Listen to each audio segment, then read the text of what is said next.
Me singing my favorite song to calm everybody on the airplane down during heavy turbulence. It's not working. Dude. Dude. Did I tell you guys what happened on my second trip to Vegas? No. When I went with Allie? No. Is this where you're going to start the actual video? No, I'm going to play all that. No. Wait. No, so look, we're all getting on the plane and we board the plane and you assume that like anything weird would get caught before you get to that point where you're like on the plane. So we're all sitting there and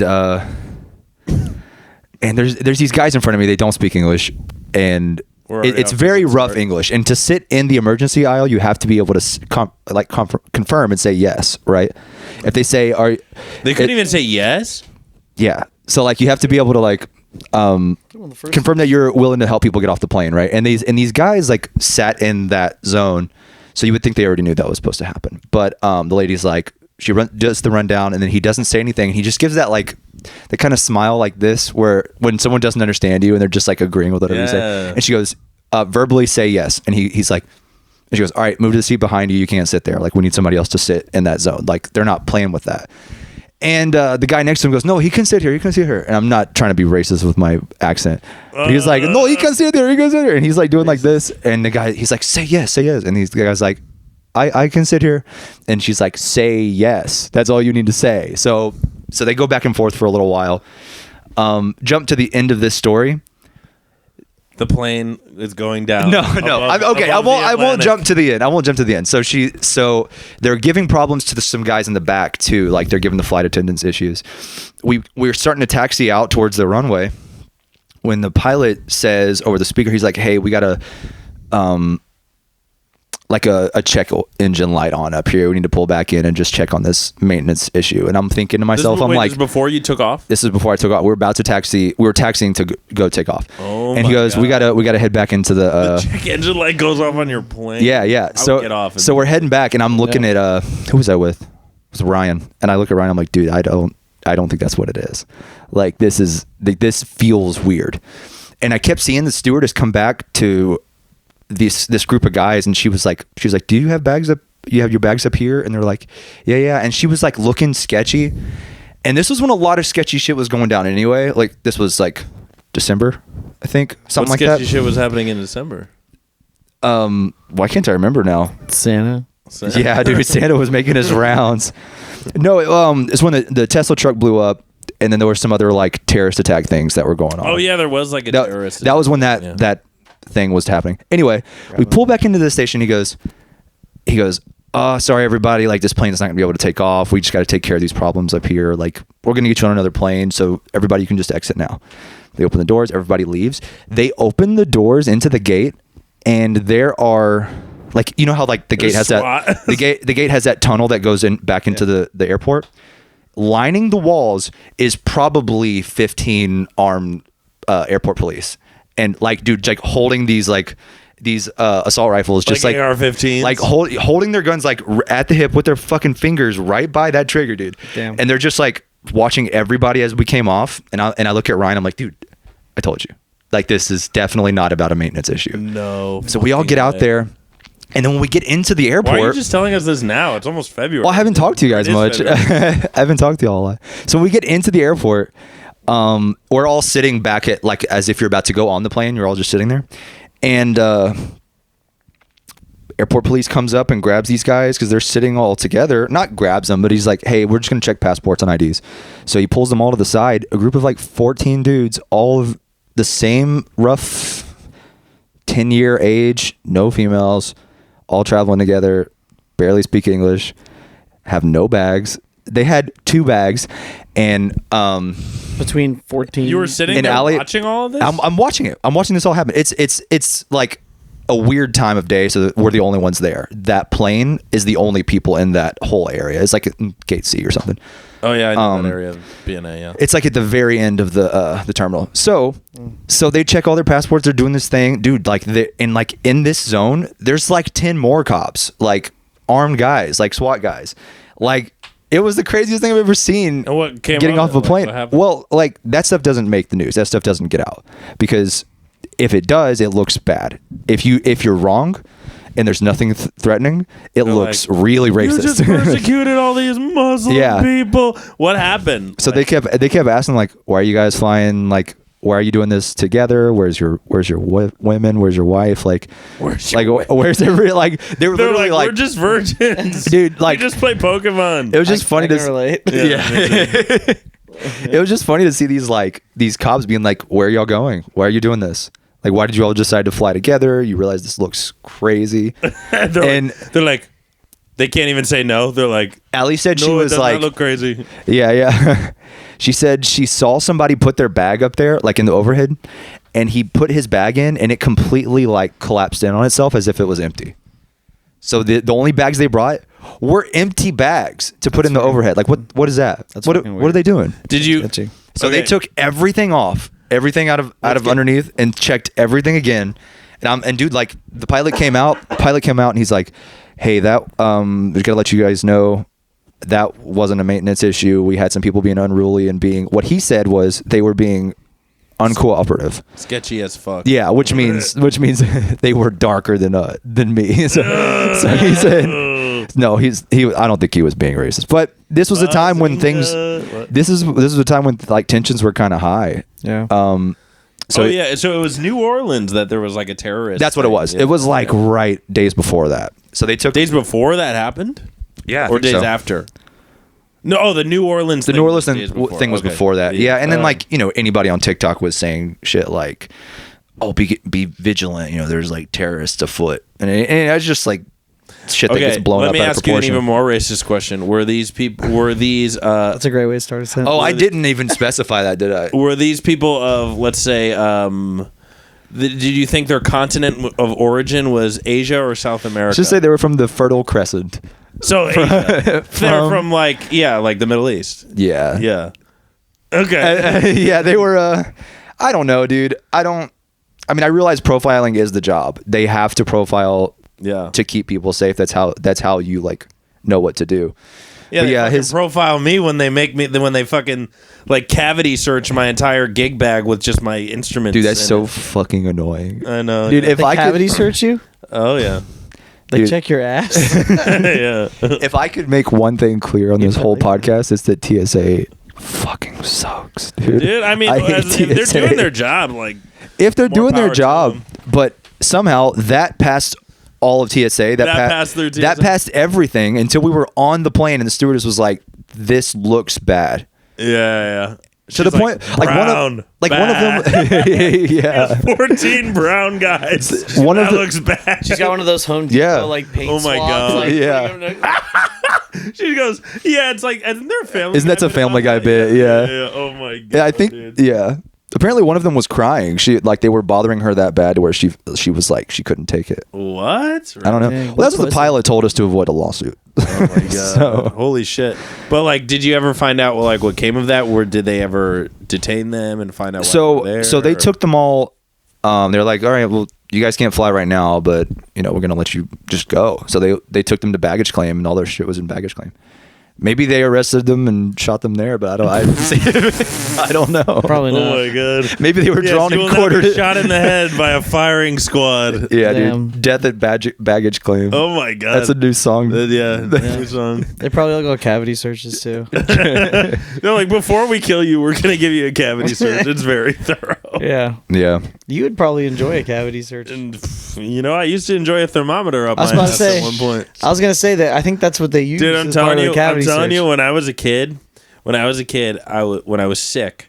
So I think there's 3 methods of taking your temperature. So it's like under the tongue, in the armpit, in your ass, a rectal thermometer. Right. And up until I was probably like 10 or 11, I was taking that rectal thermometer like right in the ass. And when you weren't sick? No. When I was sick, I was taking that rectal thermometer in the butt, and NGL. It was kind of like a. Hot? I don't know how to describe it. No, not hot. It wasn't like, I was too young for it to be like erotic, but like it was like a. Was your uncle the doctor? No. No. No, this is brother. No, shut up. No, please, God, no. No, it was always my mommy that would be rectally thermometering me. Nice. And Did she do it like a strap on? fuck off. No, That's even better. One of those dude. strap-on thermometers. I love my mom dearly. My dad I hope- did and the that. fact that this might be going on the internet and we talking about my own mother sticking a thermometer up my ass is. It's okay. You like it's to talk okay. about it whenever if you if it can. wasn't weird, it's okay. Yeah, I really didn't have to bring up the rectal thermometer situation. You but- wanted No, to, it- though. So you guys always took it under the tongue?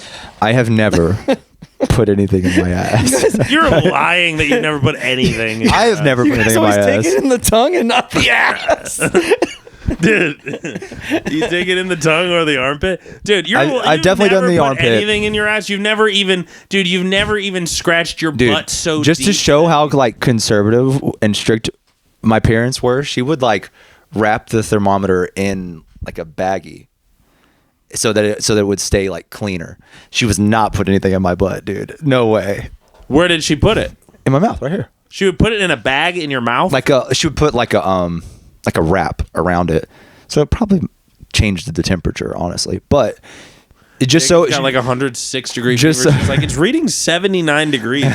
You're actually dead. You're actually supposed to be dead. yeah. They use thermometer condoms. My mom's like, Oh my I kept it in the refrigerator to keep it clean. Oh my god, what the fuck? That's why- But no, it was just so she didn't have to like wash it, Yeah. right? What? Well, That's. I get hemorrhoids, Okay. so I do have to put preparation H in my ass every once in a while. Oh, Do you actually get hemorrhoids? Yeah, it sucks. Isn't that like what did hemorrhoids come from? Evan, scoot over that way just a little bit. I feel like the lighting will Apparently, be better. apparently I try too hard when I'm trying to take a shit. That is what it comes from. It's from like straining. Squeezing. I don't know how to undo it. So apparently you can get them What do you mean like undo it. You just let the shit fall out of your ass. I've tried that. I still get them. wait, how to make them stop coming? How to make? I know how to make them come. I know how to make them stop coming. Yeah. No, but stop. But stop. But no, when I first started getting them, I would have to buy these little preparation H things that you literally shoved up your ass. And Yeah, like now suppositories. I have like basically shit. they're like wet wipes, but they have preparation H on them. Is that gonna stop? So now I just gotta wipe. Speaking of, do you guys use wet wipes like consistently in your home? No, I got a fucking bidet.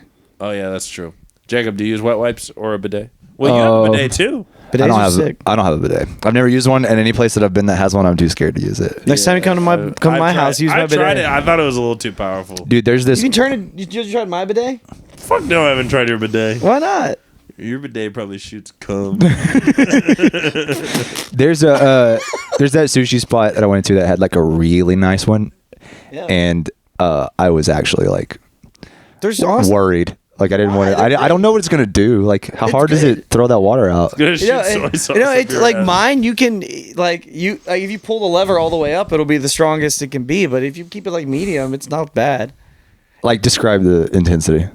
It's just Like turning on a faucet, or like Honest- putting your thumb over a on a hose. scale Honestly, the one time I tried it, it felt like that. Like Felt thumb on a putting hose? thumb on a hose. on a scale from wet wipe to thermometer up the ass.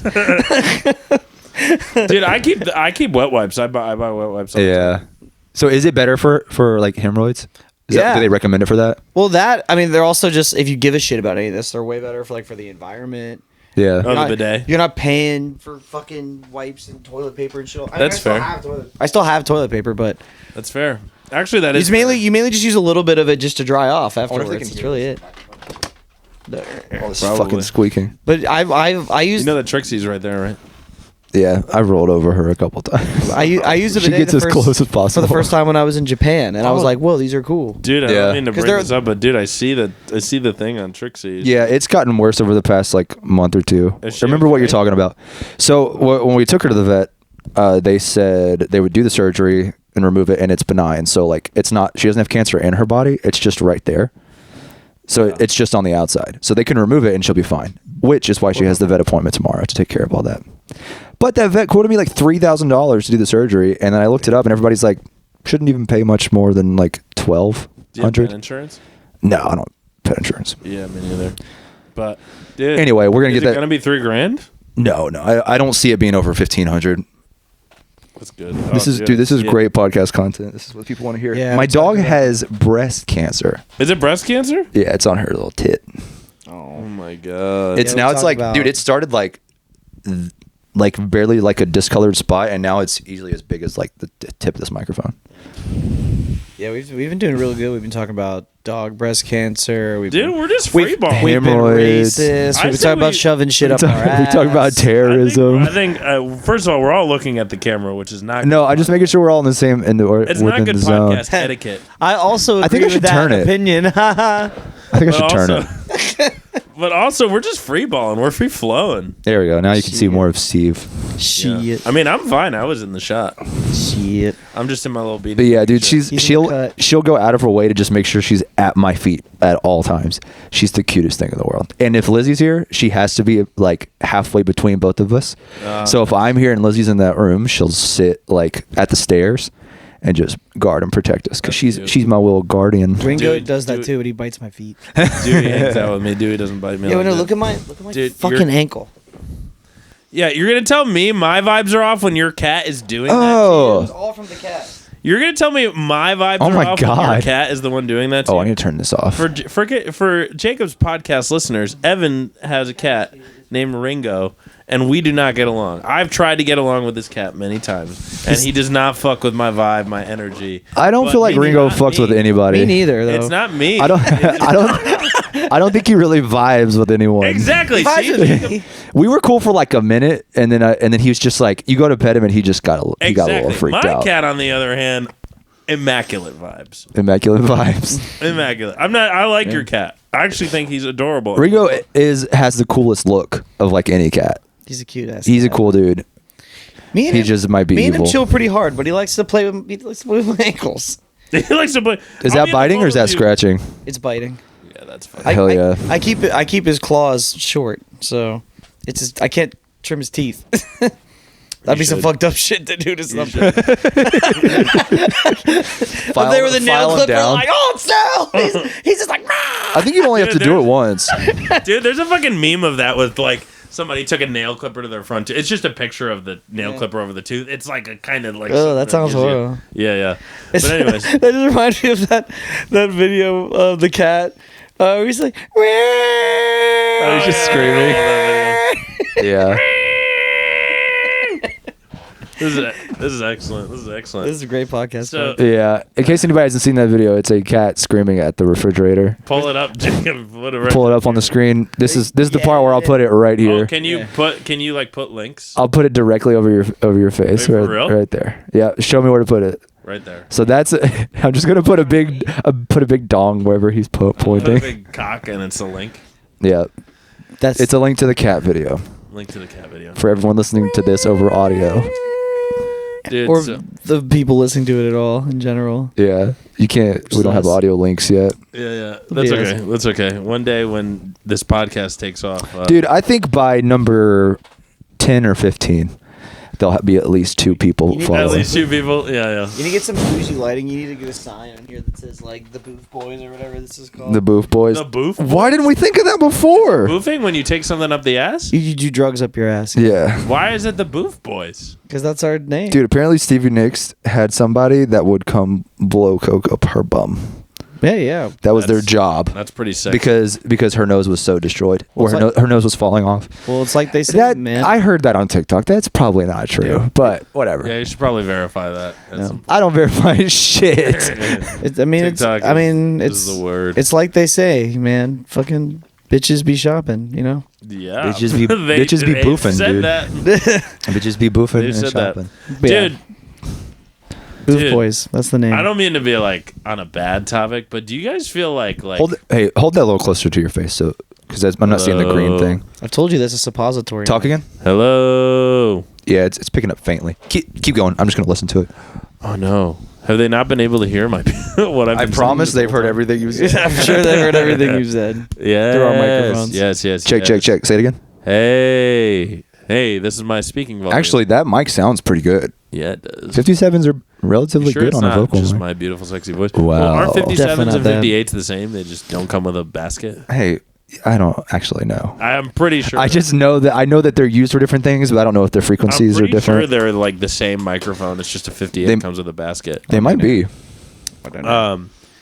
They might be. I was gonna say, dude, I feel like, dude, I don't know about you guys, but I feel like lately, like a lot of grim stuff has been happening. Like that guy Greg just died. He had cancer, and like I feel like a lot of like people are dying or like sad shit is happening. I don't know about you. Yeah, no, it happens. It happens a lot. I feel like I just feel like what else comes to mind besides that happening, which does suck. I didn't know him, but that does suck. I opened up. Rest in peace, Greg. Rest in peace, Greg. He was actually super nice. I played one gig with him. Mm-hmm. He was really cool. But I opened up my phone today and like some girl died. Like I was like, stop opening up your phone. Yeah, I know. It was just, you're killing people. People be dying every day, dude. That's true. People be dying every day. I know. I don't know. It just feels like kind of weird. I don't know. I'm catching this like weird vibe. Hopefully, the rest of the year is. What did he die from? We don't have to air this, but he had cancer. Yeah. Damn. You could edit this whole part out if you want, but we should edit out most of what we talked about so far. We could start at the 22-minute mark. Unusable, dude. No, but it's okay. It's usable. Yeah, that sucks though. I don't know. Has he been down there a long time? Yeah, he's been on Broadway for a while. Yeah, dude, he was going through it for a while. Like he was battling cancer, I think, for like over 2 years. Yeah, that bites. Yeah, that's really rough, man. Dude. It's crazy that it'll just like get you, even if it's something like for instance, my grandma died of lung cancer and never like smoked or anything a day in her life, but my grandpa did, and he never had fucking lung cancer. That's probably where she got it from. It was probably the second hand, but it just, sometimes just random shit will pop off and kill you. I mean, you'll see people like in their 30s get heart attacks and die. Then you see the fat fucks who've been eating terrible their whole lives, and they're like 70, and they're like, they're like 250 pounds and chilling. Yeah. Now I've heard of like, do you think that has to do with like genes? Like those people just happen to have like good genes, and like they're gonna live to be 70, not so much with cancer, but with other things. Genes. Yeah, with heart issues. Yeah, I think that can happen. They're definitely big. Yeah, because they're fat. Them husky genes, dude. Yeah. Mm-hmm. Oh man, did y'all ever wear husky clothes? Like no, like big and tall. No, what? Have you seen me? Yeah. Did y'all ever have like you didn't have like fat kid phases? No, I was never. No. Dude, I was. Dude, I was a fat kid. Dude, have you seen Evan eat? He eats like a bird. It's true. You never had like a chubby phase? I was skinny my entire life. I feel like I was Damn. This is the heaviest I've ever been. I feel like I was a little chubby, like right before I hit puberty. I wonder if I'm doing that nose breathing thing. I'm breathing. No, I said I wonder if I am. This is great content, dude. We're killing this. Oh my god, dude! I feel like I was a little chubby. Patreon and I feel like I was a little chubby right before I hit puberty because I saw a picture of. I actually one time I saw a picture of my. There was an amusement park near my house called Lake Compounds. And I saw my 5th grade Lake Compounds season pass, and it was just Lake like a picture Compounds. Mm-hmm. Sounds like a prison. Lake Compounds. Do you still have this? COM. It's probably sitting in my mom's like kitchen drawer somewhere. But like I had chubby cheeks. But then I remember everybody telling me when I hit puberty and like I grew a little bit more, they were like, "Oh man, you're like skinny. Like you lost like." I like to think your mom was like, "It's time to go to the lake compound," and you were like, "Lake compounds? It's fat camp." Sounds fun. I'm actually telling you about fat camp. Yeah, the compound. Look it up. Lake Compounds in Bristol, Connecticut. You're a little sniffly, Steve. We should go get the thermometer. Mom, I'm 19. I'll gladly. Yeah, you guys didn't go to the lake compound where they checked your butt all the time, where they cavity searched you. I would gladly take the rectal thermometer these days. Welcome to summer camp. We're gonna look through your bags and do a cavity search. Oh my god, dude! Did you guys ever go to like sleepaway camp or anything like that? Yeah. Wait, why were they putting those thermometers like in us if now they have ones that you can just hold up to your head? Because it's fun, apparently. Is that technology that new? I think it probably is. I'm gonna guess it is. Also, is that valid? What the ones that where they're like, they're not even touching you. They're just like, they're just over here like.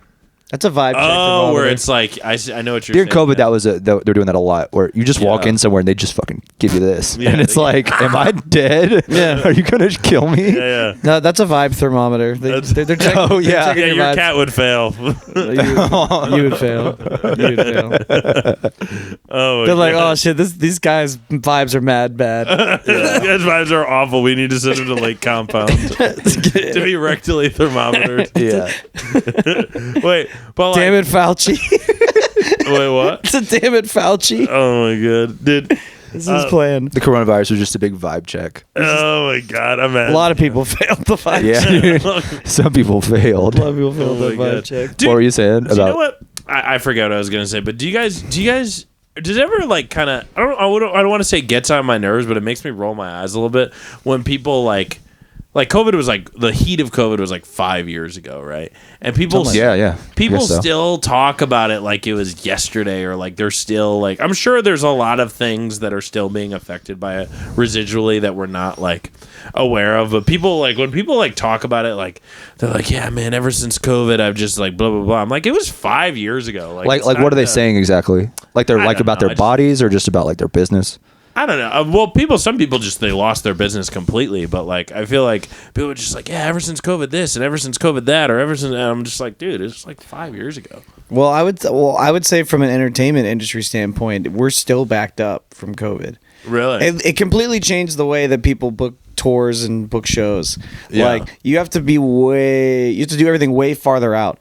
Like I used to not have any issue ever booking shows like 2-3 months beforehand. Yeah. You know, most people didn't try and book that far out most places, but now it's like 6 to 8 months for everything. Holy shit! Really? You gotta. I mean, why? I mean, it's, Just more time. but for like, padding? well, what happened is, you know, COVID. Obviously, basically, the entire live entertainment industry shut down for like almost the better part of a year, and then everybody went from not performing to everybody performing at the same time. Yeah. Oh, okay. I see So what you're it saying. backed up everything, and it's completely changed the way people do business now in that respect. So you're saying booking now you have to give yourself you need a lot of time more in lead advance? time than you ever needed to. What That I makes will sense. say Which is like, frustrating. I feel like a lot of stuff. I feel like in the moment a lot of stuff did change. Like I do kind of feel like there is a pre-COVID like Steve and then like a post-COVID Steve. I feel like during COVID, I liked pre-COVID Steve. you didn't know pre-COVID Steve. I know. Exactly. Yeah. Oh, fuck off.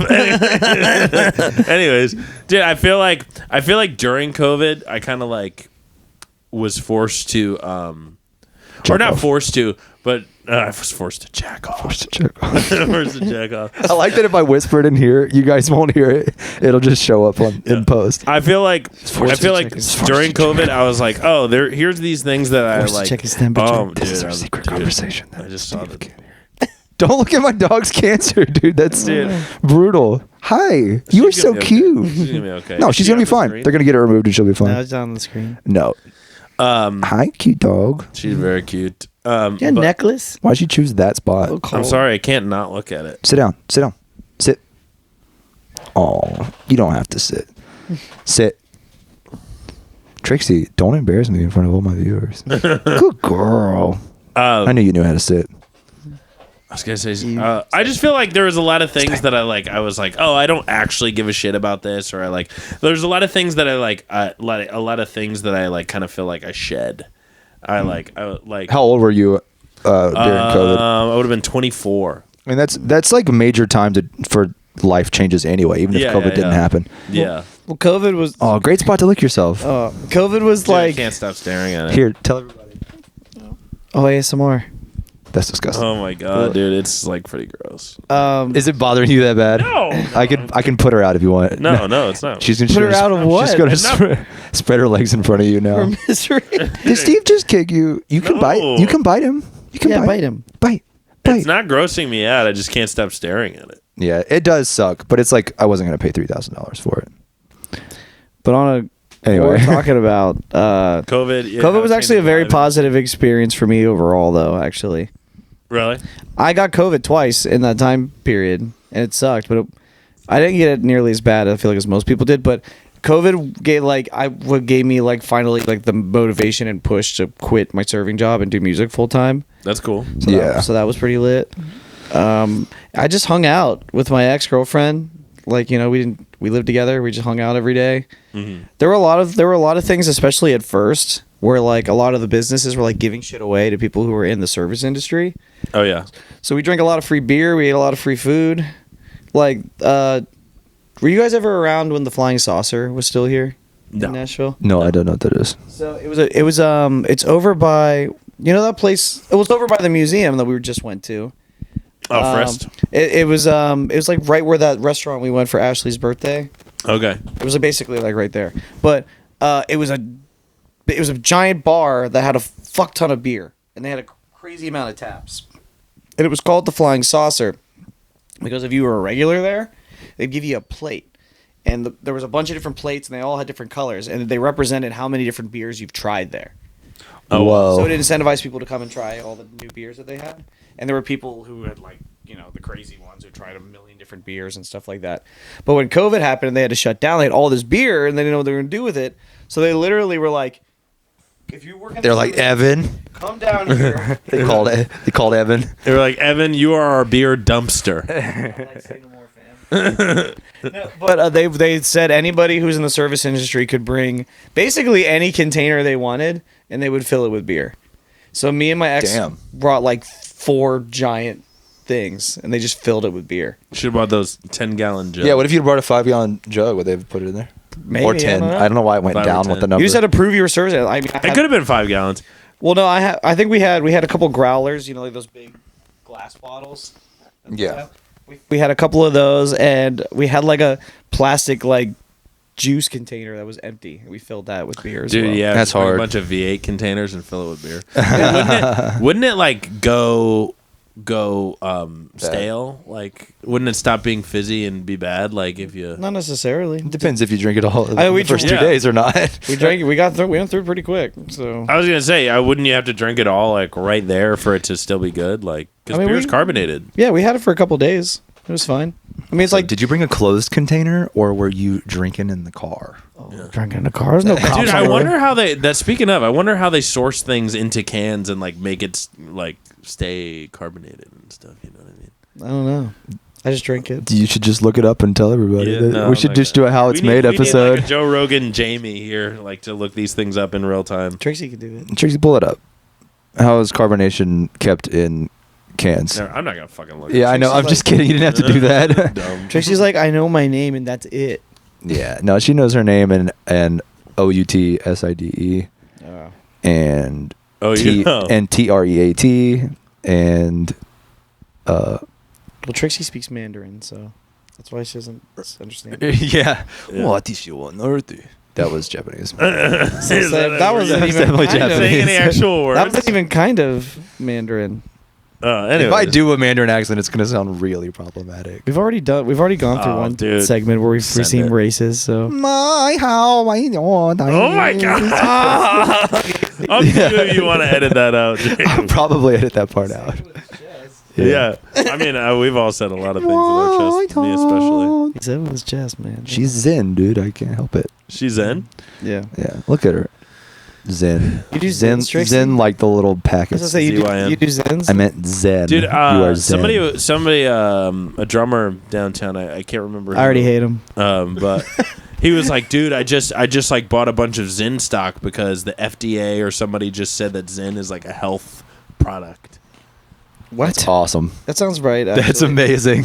Yeah, he's like, oh, they just declared that Zen is like a health product or a healthy thing. So like, I just bought a bunch of their stock because he thinks their stock is going to go up. I haven't heard if it did him any good, but Damn. Dude, this is the stocks hour. the stocks Everybody hour. buy into Zen. Have you got okay? Buy into let's see. Tesla. Tobacco. Why don't we change topics entirely? Because I have something I want to ask you about. All right. Jacob. So Say you've been promoting your new music lately a lot on Instagram. You've been posting a lot. I've been trying to. So is this a part of your promotion cycle for your new single? It is. It is part of the promotion cycle. It's not doing well at all. The promotions are doing terrible. It's Why? as if I never put a song out in the first place. Why do you think it's doing terrible? So the whole I don't know. Nobody wants to listen to this. Yes, they do. Because I don't want to listen to this. But it's like everyone I listen to regarding social media scheduling and everything, like the most important thing is consistency, and I'm like doing it every day. Yes. Not Monday and Tuesdays, which are the only days I don't post anything. Every other day I post something every day, and I try. Every day you're posting yes, something? Wow. and I post whatever is like trendy and like try to use like catchphrases or whatever they say to help you get like more followers or whatever. And apparently the algorithm changed like a week ago, and now like hashtags not only don't matter, but the description has to be like extremely concise and clear, or the text on the screen has to be clear, because now it's using like AI recognition to know how to promote this stuff instead of it being like in hashtags. It's like people, if I typed in like, well, I don't know, if I typed in guitar playing, okay, it would look for like videos that have the text on screen that says guitar playing, or in the description that says guitar playing, and not with hashtags. Oh, really? So I've been trying that a little different, and nothing. If anything, the reaction has gone down. Like I was telling him before you got here, I went from like 20,000 views and like tons of likes and stuff to now it's like 50, and it's like, really? Where, like, is it because it's am I doing it too much? Am I posting too much? And then I remember, I don't want to fucking do the algorithm game. That's not why I do this. Before I released this music, I wanted to be so hands off of any of the social media side. I wanted to be hands off of even of the promotion stuff. I wanted that to be up to someone else. I was willing to pay someone else to do it. And I did what you said and post in the fucking Nashville musicians pages or in Yep and everything. Like, is anybody around here into doing like rock pop or any of this stuff, like doing this promotion or doing publishing work? Not only did no one fucking respond, and I know people were seeing it because like I had a friend that liked it. So it's like, yeah, I know people were seeing it, I guess.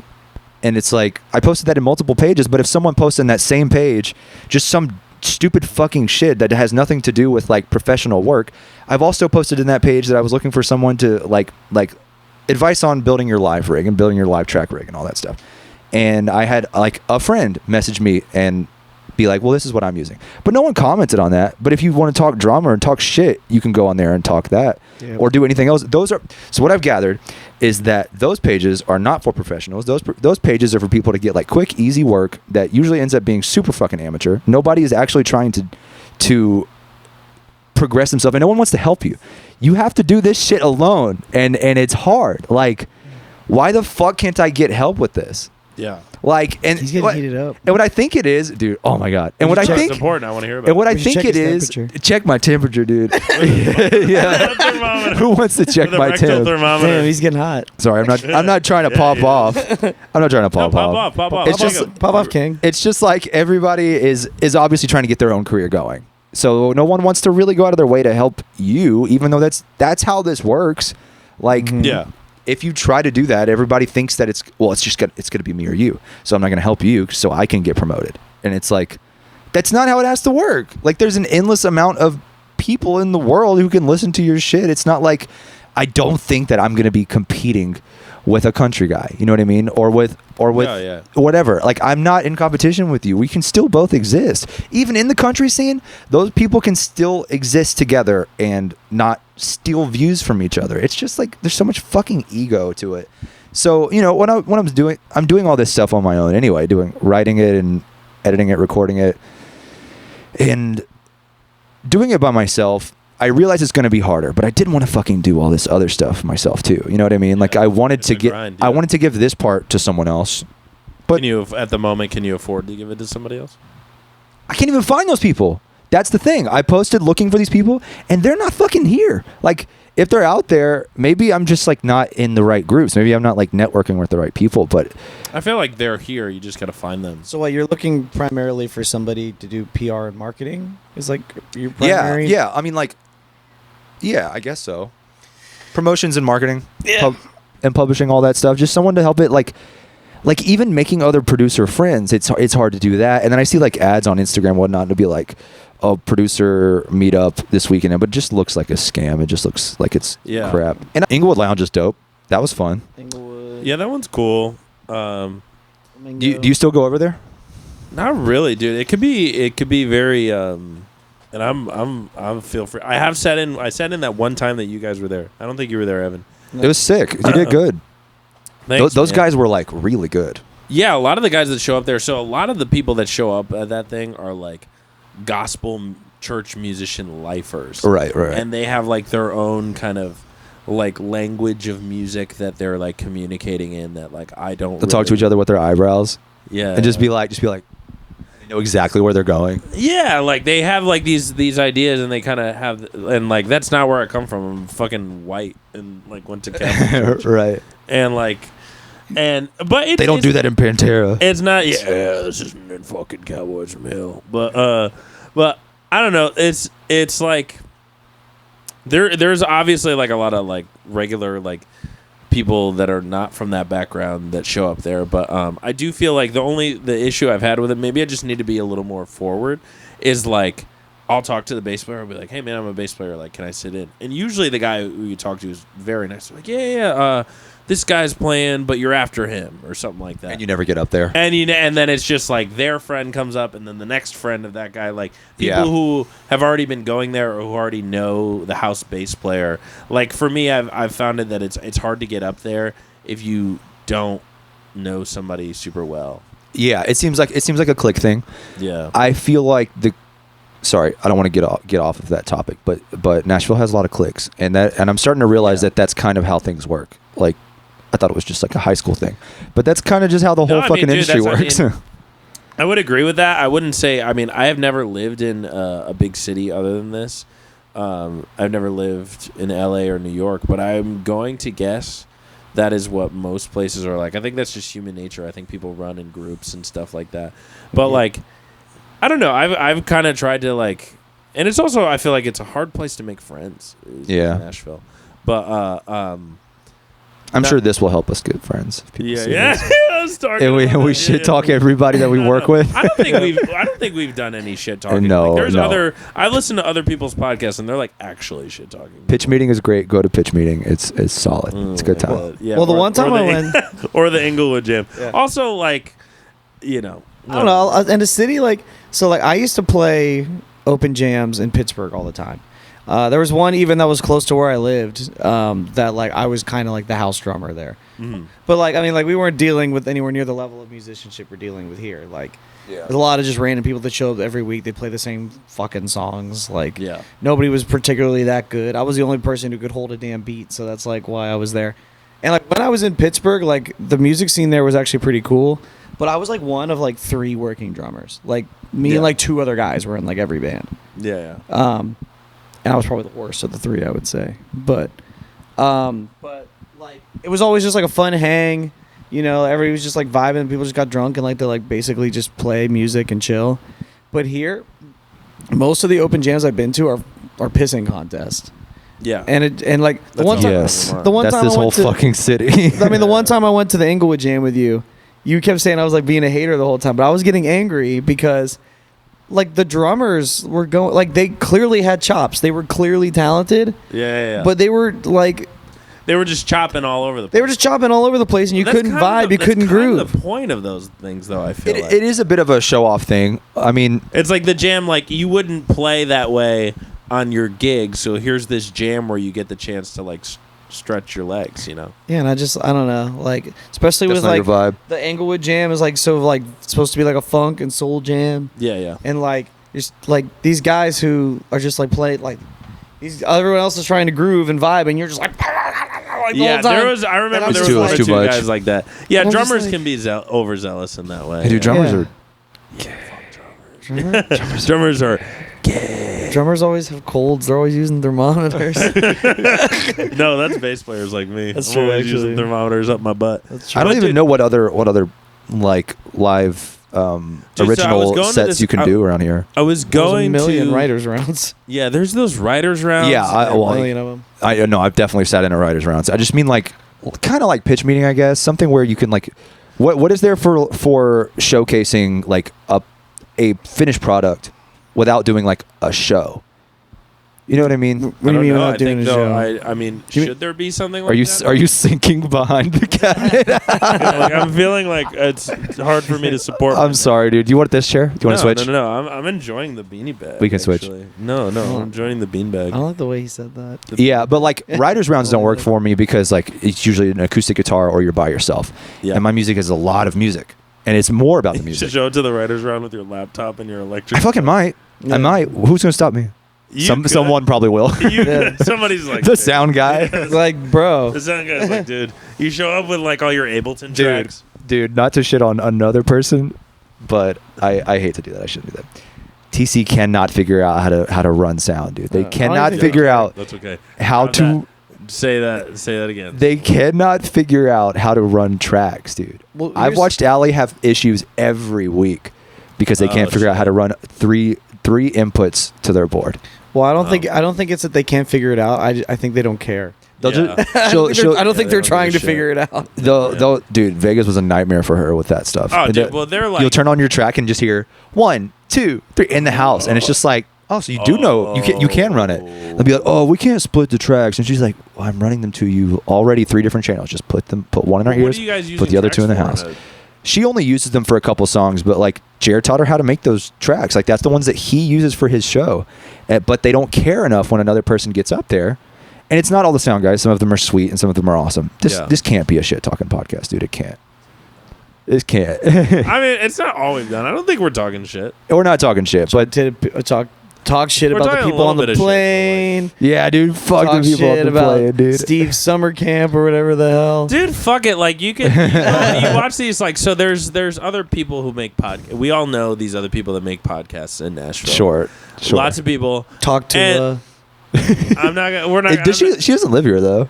she doesn't. Yeah, dude, we're in competition with Talk to Her. Well, I think she's in jail. Well, she's gonna have to talk. Well, the Hawk Tua girl's in jail. Didn't she get in like some hot water? Well, she tried to run a crypto scam. yeah. No way. Yeah. I saw somebody talking about. They were like, she's gonna have to talk to a judge pretty soon. Oh my god. And I was like, oh damn. Dude, I don't judge her for it for breaking the I game, do. dude. Wait, the Hawk She Tua broke the girl game. is like I do a She, crypto she had a coin, and then I think she The like, rug pulled it. Yeah, she pulled it out from everybody. Yep. oh Which I my don't understand how that actually works, but So I mean, it's not. You're in. In my opinion, I mean, nobody deserves to be scammed. But if you were dumb enough to invest in the Hawk Tua girl, yeah, fucking that's cryptocurrency, just Well, life. but no, that's but kind of your fault. Calling the wheat from the chaff, That's the dude. thing, though, is that think of like the audience that they targeted was her fan base. What do you think her fan base is? Young 16, 17, 18-year-old girls with no Wiener idea what they're suckers, doing. dude. Wiener suckers. That's who they're- Other girls who learned how to spit on a dick from Yeah. her viral video. Yeah. They're like, oh my god, you're supposed to spit on the cock before you suck it? No, I think it's really funny actually. So there's Is that before or after he hits you? oh no. Before or after the black eye? Is that before or after the thermometer? We're really stuck on this thermometer thing. Yeah. No, but it was funny. So like, there's this guy on YouTube named CoffeeZilla who does a bunch of like investigations into like internet scams and stuff like that. And he got in after like the rug pull happened for the her coin. The guy, like her and the guy who like basically did all of that for her, had like a conference call with like the media to like address. They basically had like a press conference over the phone where they were like answering questions from the press. Yeah. And literally, like halfway through the call, the Hawk Tua girl just goes, "Hey everyone, I just wanted to let you know I'm going to bed. Good night," and just gets off the call. I changed my mind. I love her. Dude, yeah, She's I mean, great. She might have just been like, I'm over it. Actually, y'all, I'm tired. Is there any Well, chance? she didn't say anything. Like she doesn't know anything about it. Yeah. Is there It's any just her chance face that on it. Yeah, of course. Yeah, is there any chance that she like literally had no idea there was a scam happening and this person that was working with her is like the mastermind? I mean, he definitely was. I mean, I think he That's was awesome. I think he was behind like my other God. sketchy stuff on the internet as well. And she was just like, "Wow, this is a good business opportunity," because he probably. oh, was- she probably made a lot of money off it. Yeah, but she probably had no idea that it was anything fishy was going on. Yeah, Yeah. but that you can't claim that Well, in like, do- court. do You you can't guys- claim that do you you guys didn't know, understand like, it. Sorry, I had no idea. Well, Well, do people you try guys- that all the time. Do you guys Yeah. know like what a crypto like rug pull is? You know what that No, I means? have no idea. So basically, like, it happens all the time. Like Jake Paul has done it like 3 times. Logan Right. Paul's done it several times. Floyd Mayweather had one. Like a bunch of people, like scummy people, do it. But it's essentially, yeah, they make a coin, right? Where I don't even really understand crypto and how people generate value for crypto. I don't really get that. But essentially, what a rug pull is, which is probably the most common scam that happens in crypto, is they get a bunch of people to invest in the coin. Like they advertise it. They get somebody famous to like back it.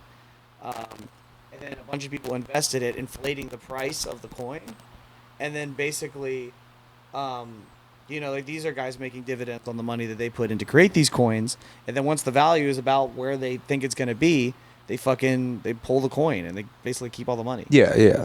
That's what I figured That's it what a was. rug pull, like pull the rug out from under you. Yeah. And then now you're left with all this crypto that you paid for that's worthless. Basically. Well, Yeah. as someone who is really stupid, I don't see why they shouldn't be allowed to do it. Because if you put it out there that you're going to cancel the coin, that you're going to pull it out. Well, they don't. Then if you did do that, then everybody would sell it and you'd have no value on your coin because it would just drop down. Yeah. So is there any ethical way to to pull out of your coin without just doing it out of nowhere? Well, what's the point? Well, I don't even see the point of cryptocurrency. I mean, it's basically I don't know anything about it. It's basically like money stocks, almost the way I kind of understand it, where it's like you buy into something hoping that it'll inflate in value and that you can use, it's like an investment more than anything. It's the same as like buying stocks, Yeah. I don't know anything that you can pay for in crypto at the moment. There are some things. There are some things that you can like online deals. Like as far as an actual currency, like the only thing I ever see people using crypto for is to make real money off of it. I don't know anybody who actually could go to fucking Kroger and pay for their groceries with crypto. Think of that coin being an alternative to USD. Yeah. Yeah, I know that's like what people like Elon Musk or whatever. They're who like accepts pushing, it? That's what I'm saying. Like who accepts it? I know you can sell it on some places, but yeah, ultimately, if you live in the U.S., to be a real there are coins that like they thought would become the new USD, Bitcoin, right? Yeah, but it probably won't happen. It'll probably never happen. No, yeah, it's like, dude, what the fuck? Like, yeah, it's like, dude, what the fuck? Anyway, I think she probably didn't realize what was going to happen. Wiser. She probably didn't even think it was illegal. And, I don't wish the worst on anybody. Dude, I hope I'm glad she made a little bit of bank. Let me circle back to what we were saying earlier. I don't think we're talking reckless shit. There's other people in Nashville who have podcasts. We'll not name names. There's multiple of them. I have so many names to name. Yeah, I wish we could. I know. I'm not gonna name. Don't name them. They're also, especially because there's Boys, one that's our particular person in mind who I know you guys know who I'm talking about probably already, who I think receives more hate than is warranted. And this person is just trying to do their thing, and I constantly hear people like talking shit about them, and I'm just like, dude, if you had anything better to do, you would just like ignore the fact that this person is trying to like make their podcast and do their thing, and like, does this person talk shit? Or he's just doing his thing. So you already know if you know that it's a he. I mean, well, I actually don't know who you're talking about. Okay, but if just don't say it in the mic. Yeah, I'll cut it out. I promise I'll cut it out. But I want to know who you're talking about. It doesn't matter. But like, he's the guy who took all the Broadway charts and tried to sell them off and make money from them. Oh wait, did he? And he's that was him. Yeah. Oh. And he's like talked about that on his YouTube channel. But like, yeah, he's cringe as fuck, dude. Really? For real? He's cringe as fuck. I've seen him on podcasts where I'm like, dude, you were the most like whatever. Okay. I've talked to him in person. He's a sweet guy, so I don't want to say anything. Okay, like I literally won't post my this. opinions of him aside. Me and him get along just fine. Yeah. But like people constantly talking like, did you see his video? Did you see how cringe it was? It's like, dude, shut the fuck. Like you could easily just ignore that and move on with your day. Like I don't care how cringe something, unless it's like comical and you're just like, dude, look how funny this is. Yeah. Like, but most people are like, dude, do you see that thing that he did was so cringe? It's like, dude, shut up. Like, I think what people are turned off by is things that look fake. And unfortunately, that is what gets promoted. And that's what does well is people who are fake, as we were just talking about. Yeah. But I think his content does look fake. And that, and to like your evolutionary brain, you're going to read that as cringe. You're reading something as being wrong. And I think he's just doing what everyone else is doing and trying to find our way, trying to find his way. In the content he posts, I think it feels weird to us. It feels jarring because like it's about what we do. Because it's stuff that we do. Like if I'm on a meme page and I see something about like somebody grinding at Jason Aldean's, I'll be like, oh, that's weird. Like I'm there all the time. Yeah. But I think because his approach is the kind of videos we see on YouTube or TikTok and we scroll past and we're like, oh, that sucks. That's cringy. But since we know him, it's like even worse. Yeah. And it feels cringy. Again, he's a very sweet guy. When I've talked to him, I actually like his content. Like whatever.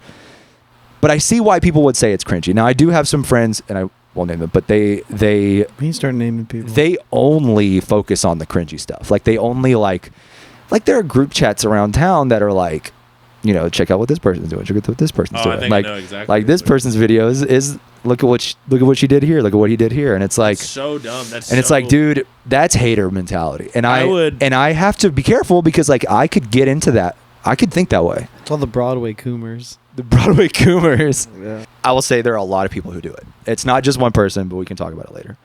But yes, there are little cliques. It's a clique, and the people I'm thinking about that are doing that are very unhappy. They're very unhappy with their professional lives. The not so lame. Exactly. Dude, there's people Not So Lame is its own clique. Not So Lame. There's people who live in Not So Lame. Yeah. Like they're always in there and they always have something. Even if it's not negative, they always have a comment. And it's like, dude, most of the time all this negative stuff, it's like seriously, it's like, dude, I have to remove, like, nobody is guilt free from talking shit or having their own cliques. Like, you could think of this, us three friends, as as a clique. Of course. But like, what's more of a throuple? okay. When the dog's not involved, it's a throuple. Yeah. But like, dude, it's just like, dude, do you have like no better like things to do with your time? It comes from a place of insecurity in yourself. Yeah. So it's people that aren't happy with their own lives, which is why I bitched for the first 30 minutes of this podcast. It's because I'm very unhappy with the way like my career is going, and like if left to my own devices, like I'll just start bitching on this person, be like, well, what they're doing is cringe, what they're doing is cringy. But I will say, those people that we're thinking of that have those group circle jerks and they just talk shit about people, I see that and it helps me to stay away from it. You know what I mean? Because then absolutely. I see, oh, well, that's what it looks like if someone's like really unhappy to the point where they complain at every single gig. They complain about everybody down here. Everybody is stealing. Everybody's, can't sing. Everybody sounds terrible. It's like, I know what that looks like if you sink down that hole. Yeah. It's miserable. So it's almost good. So I'm grateful that I can see what it looks like. Well, like, for example, just know. The reason why I bring all this up too is because we're like, oh, we're talking shit. First of all,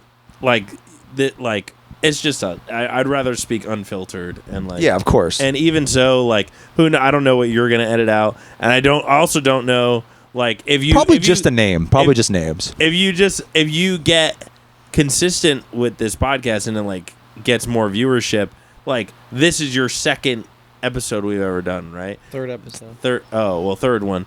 Yeah, because you guys did one without me one time. Yeah. Well, no, you were in all of them. No, he wasn't in the first one. No, it was just you and me the first one. You've only done one with us? Yeah. Yeah.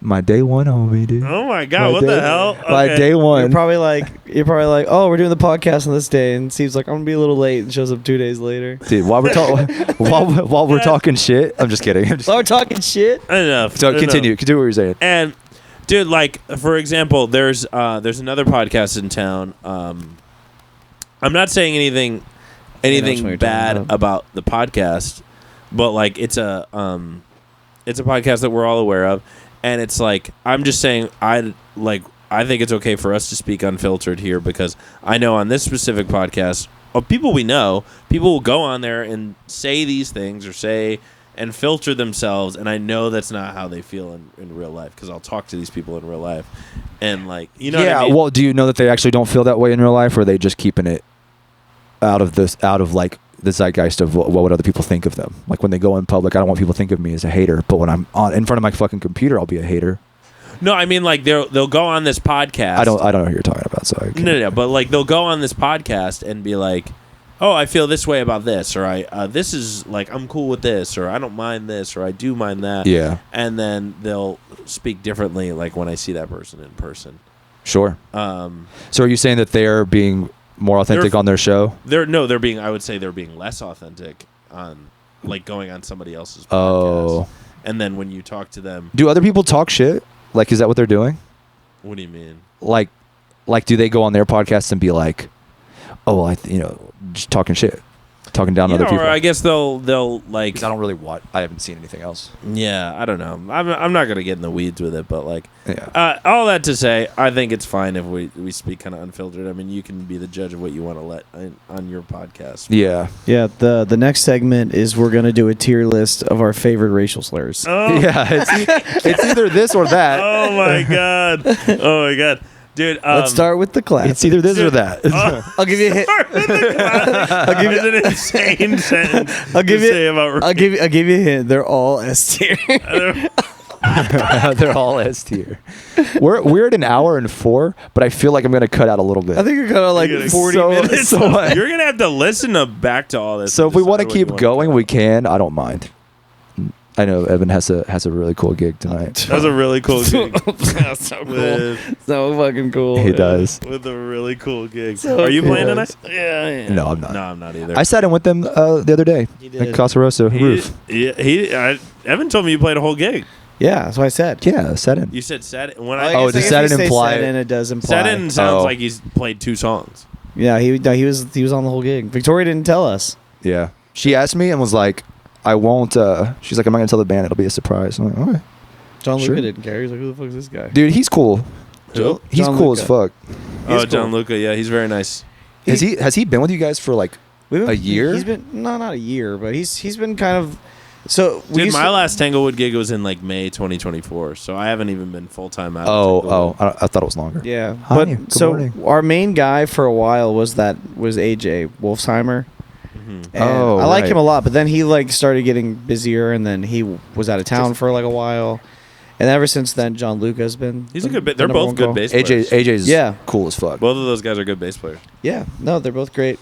My only thing. Dude, I saw. Sorry, go ahead. No, I was gonna say I like them both because well, sometimes they do it, but I think it's just in general. But like, there's so many bass players that I play with downtown that like they have the chops and they just want to show you every fucking chance they get. And I'm just like, you know, I feel like that's not exclusive to bounce bass off. players, though. I feel like that's every. Guitarists do it a lot. no, yeah, but I feel like drummers. Do it, guitar it's more players do it. more specific. But I notice it more. I think from bass 'cause you're players. honing in I'm on bass listening to players. bass players more. Except for me, because I'm the best bass player. Yeah. Sure. Yeah. Yeah. I am. Steven Alright. Evan used to date, so that's why. That's why there's weird tension in No, here well, right now. there's one more thing that I wanted to say, Jacob, about our previous conversations. I think because we were talking for a while about your music. Oh yeah, and then I spiraled out. I crashed out hard, dude. And then we somehow landed on the topic of the hawk to a girl and her crypto scam. And I feel like we you're really run the gonna gamut. kill yourself on this corner, dude. No, it's fine. Like a toddler. No, it's fine. I'll be okay. Something shocks him and he just goes. Sorry, go ahead. I didn't mean to stop you again. Dude, I think you got to find your community, and sometimes you Yeah, might absolutely. think you might just have to do the footwork to find those people who can help you in town. I mean, I always like your stuff, and I'll share it. Like when I shared your song when it came out, and then if I see your stuff Yeah, on my timeline, I will like it. I do appreciate it. But, I like- see when people do that, and I appreciate that. But like, I dislike it. it seems like I report it. I'm the reason your algorithm's trash. It seems like, yeah, imagine if Jake was like, I can't reach these people. It's because Evan keeps fucking reporting everything. This guy named Likes to Splooge 420 keeps putting hate comments on all my videos. That's amazing. Dude, He has pictures of me that I've only sent to Evan. Dude, but like you have people that you can find in your community in Nashville. I don't know how much of a shred guitar. Well, I mean, you're not even doing the shred guitar thing. You're I'm like- not trying to focus on that. I kind of put that away because I realized that there's like a very limited amount of marketability for that. Unless I'm trying to get hired as a guitarist, I'm not trying to be like, I'm the greatest guitarist ever. Yeah. That's how I thought when I was like 17. I wanted to be like the greatest guitarist ever. Yeah. Now it's just like, I'd really like to have a self-sustaining career with Yeah. my music. But there are communities. I know like some guys doing the hard rock stuff, doing the rock stuff. Like let's think of someone. That's its own clique. If we're gonna, yeah. Speaking of the clique, let's think of someone locally who's doing like the pop rock thing, who's gone probably the highest of anyone is probably Knox, and Yeah. Oh, okay. I've He's tr- local. and like I He's in know. Nashville? I think he lives here. Anyway, all of his friends are here. Like this is his. That guy Chandler, you ever play with him, the bigger dude? No, with I know the- Chandler. Yeah. He- So I know he writes some. there are also a lot of people- Stuff. there are also a lot of people like within that clique or around that clique that act like they're in it, and then talk a big game, and then like you try to like connect with them or do things with them, and then they like you realize that they're it's just paper. They don't have any like actual So substance. you've tried connecting with those Yes. people. Yeah, and like I feel like I would work well with him. I feel like he has a good sound. You know, it's not like for me, but his sound is good, and he's doing. I love that He- song that he's on with with Bill Murray. It's the best one. That one's really. good. I love that song. I think the Dylan Marlowe song is the best one. That one's good too. I think it's funny we all have different opinions on this. Mine's All Gas, the Mitchell Tenpenny. Oh, that one is No sick. break. I like that song a That lot. one Well, is Better Hell, hard. the first song Yeah. on the record is, in my opinion, the best song. But out of all the feature ones, the Dylan Marlowe one is my favorite. I like that one too. Which I've heard he's actually not a good singer, Dylan Marlowe. Yeah, wouldn't surprise me. Yeah. I saw I've heard somebody. it too. This is becoming a new thing with all that not so lame group too, where they're like, "We played this really obscure song today," and I'm yeah, and I'm just Oh, like, "Yeah, I'm Jesus sure there was Christ. nobody there." yeah. And they're like, I saw somebody do it. They're like, I finally got to play Bill Murray, and I'm like, I'm sure someone I know actually exactly requested what you're that. talking about. I'm sure that was actually a request and you didn't just want to do it. yeah. And because the room was empty, so you But got that's to play fine. it. Like, let them do their thing. No, it's fine. Don't lie. Don't be fake. That's the problem. I mean, Did they say it was requested? No, they just said I finally got to play Bill Murray downtown. well, yeah, whatever. No, but Okay, it's just- I guess. I just guess. find it annoying. I don't know why. Yeah. Well, that's You guys are bitch ass haters. well, that's an important thing that you have to look at and be like, why do I find that annoying? yeah. Like, why is that cringy to me?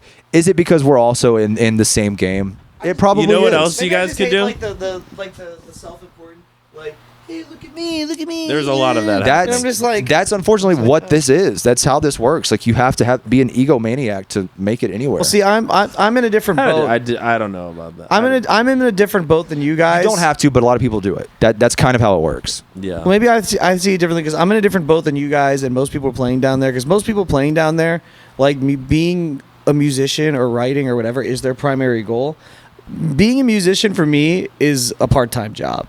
Like, yeah, your goal is to be a music business. Yeah, so I'm not as focused on my image. I'm more focused on my work and what I'm doing. Your work and your credibility, building Yeah. the images of others. So that's why so it's funny because I know a lot of the people who are in that not so lame clique, they know me, but they don't know me as like the drummer guy because I hire them all. Like I'm somebody out there who's giving people work. So I know I have a different way of doing things because I have different priorities. Well, Jacob, I think there's also an internet community for your music that you have to. You go to Reddit. Legitimately, Yeah. like there are Reddits. You go to Reddit. Go to r/boners in public. Yeah. That would be a good one for you. Yeah. Be a great I think one. I would fit in at r/JOI. Yeah, do that. What is r/JOI?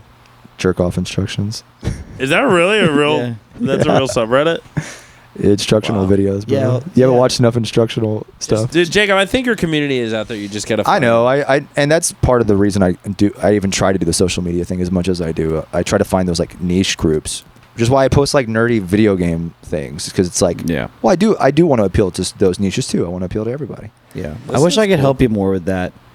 Cause that's like the one part of my like industry knowledge that I'm the weakest on. Oh, and a lot of people are, dude. is market and promote. Like I'm really, I think I'm good at like artist management, like career planning and art and like growth through not social media and like booking. Obviously, is like my bread and butter. So like, Yeah. I wish A lot of people act like they know what they're talking about with the social media side. I and don't ever pretend to. Most people don't. No, I know. just But like- most people's advice is not good. Yeah. They'll tell you what to do, and it doesn't work. I mean, the only surefire way that I've seen is what I tell you all the time is just working with reputable PR, which maybe Yeah, well- going through Yep isn't the best way to do that. Right. Maybe the best way to do No, that I wasn't is- blaming you for that. I wasn't. Well, it was but I mean, like, there's one way to see, and I figured also like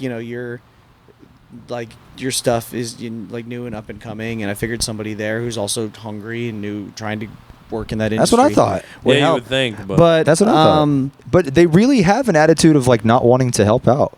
But the other best people. way I think the best way to really I find in most things in business in creative endeavors in any way, like if you're trying to accomplish something, find people who are doing it and like steal how they did it.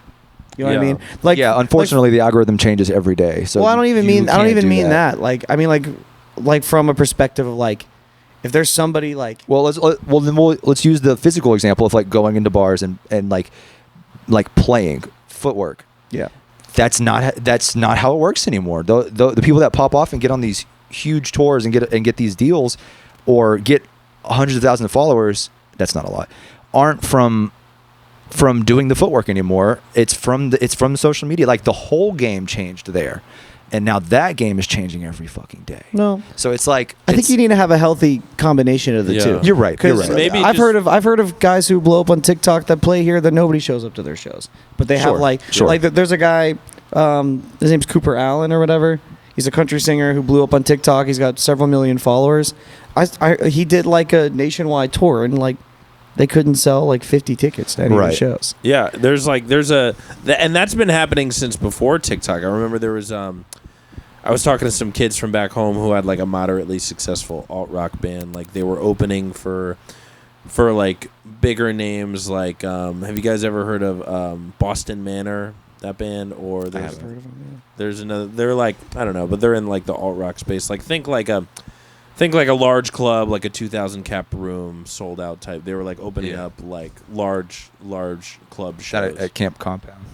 At Camp Compound. And they were like, dude, we would be on these tour bills, and here's this band that has like millions of YouTube videos or millions of YouTube views, and like millions of plays on their songs, but they can't, like, nobody's buying their merch. There's nobody's there for them. Like nobody cares. Yeah, but that's at the end of the day too. Like most talent buyers, when you reach out to a market that like isn't your market, the first question they're gonna ask every time is, what's your market history?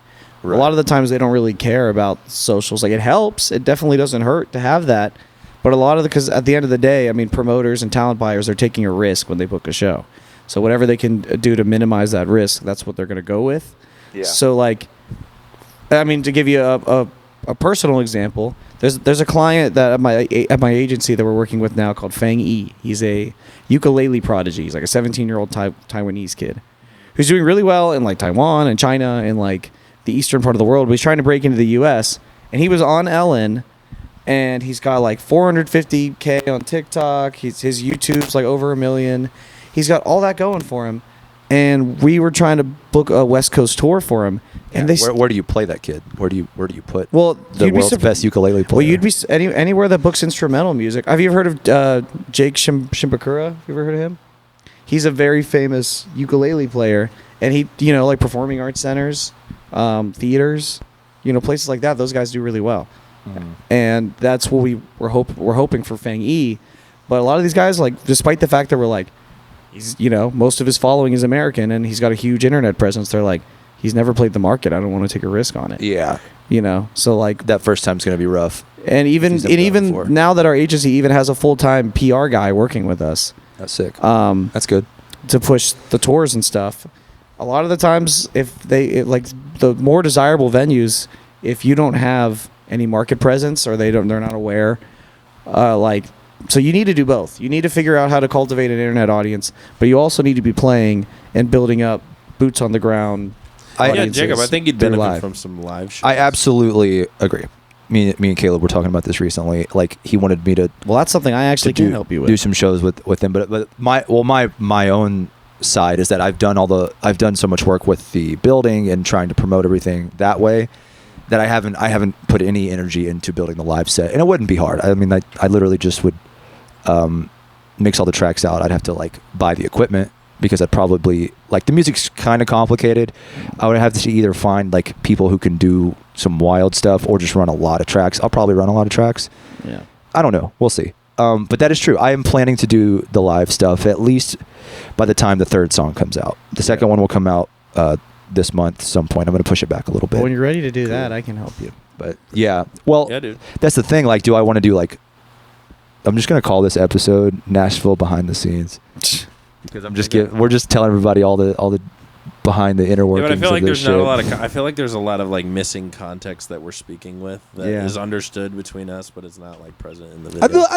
You guys are explaining things pretty well. I also feel weird having the monitor here, like. Yeah, I don't have to put it there. I'm just making sure it works. Yeah, because we're every once in a while we take a. I feel we just check our muscles. Speaking more candidly if I didn't know that was there, but I'm still speaking pretty candidly. Yeah, just imagine you're talking to her. Yeah, Trixie, she's like snoring. If your conversation about thermometers up your ass is not candid. No, but like, dude, also like fucking. I didn't do live shows though. You're right. You're right about that. I think live shows would be beneficial for you. Also, like. I know you're like trying to push the right social media buttons, but like what you could also just like do the stuff that you like, and just like what I would like is not to do videos at all. Yeah. Yeah, No, but that was one thing I was going to say before that we went into another thing about when I was saying copying other people. I didn't mean necessarily copying other people in like how they make content or whatever. I meant more of like a technique that I use a lot of the times when I'm trying to find good venues in a new city, or I'm trying to I'm trying to find desirable venues to play. Right. I'm looking at people who are doing the stuff that I want my artists to do, and I copy them. There are several artists that I know who from in Nashville in particular who play on the road a lot, and when they go on the road, they have a good track record of playing good venues. So I'm always, every time they post like that's where I'm going to be this weekend, I'm researching every single venue on that list, and then I'm adding it to my database. So the point I want to, I mean, not from a booking perspective, from a PR and marketing perspective, find somebody who's like not exactly like the top. Like, don't look at like Bill Murray, because whatever he's got going on is going to be above what you can do. Bill Murray also put out his first piece of music in like 2015. So you're looking at, and he was in Attack before that and had a following. Okay, you might have put your first piece of music out in 2015. No. Yeah, no, I'm listening. He already had a following from Attack. Yeah. Right, of course. No, I'm not comparing to him, but I do compare to I compare to other people my age. I compare to people that like started around the same time as me or moved here in the same time as me. It's like which isn't always healthy though. Yeah. So no, it's not healthy. There isn't a timeline for success. Yeah. It happens when it happens. Yeah. You know? No, I'm not like. But the point, I'm not freaking out about it. But the finish of my point though is like not Bill Murray, but like who's opening for Bill Murray? Who's opening for Bill Murray? Right. Find those guys who are doing well, and a lot of the times they have a lot of that information. It's relatively public. Like you can go on their website and be like, you know, like for booking inquiries, send it here. For management, this is us. For our PR, this is who we work with. They'll usually have that like on their websites and stuff. Dude, yeah, and yeah. So like look into people who are like a step above where you are, or like in that first couple tiers, and see what they're doing. That is what I've heard other promoters talk about a lot. That almost verbatim what you're saying. Dude, also it works too, great like, when you know how to apply it. It's, you know what, there's all sorts of different like different avenues too, because like I'll give you the example, like I just played this gig this past weekend when I went to Chicago. I don't know if I told you guys about that or you guys saw it like when I was in there. Tell us about your trip. Dude, well, it was just like I'm just trying to speak to like the kid that I was playing bass for. So he's got like I'll put a rough estimate, say his monthly listeners on Spotify are like probably like 150K. He's probably got like 60K on Instagram. I don't know what his TikTok's like because I don't really have TikTok. And his like 3 biggest songs each have like 1 to 2 million plays, right? Which is decent numbers.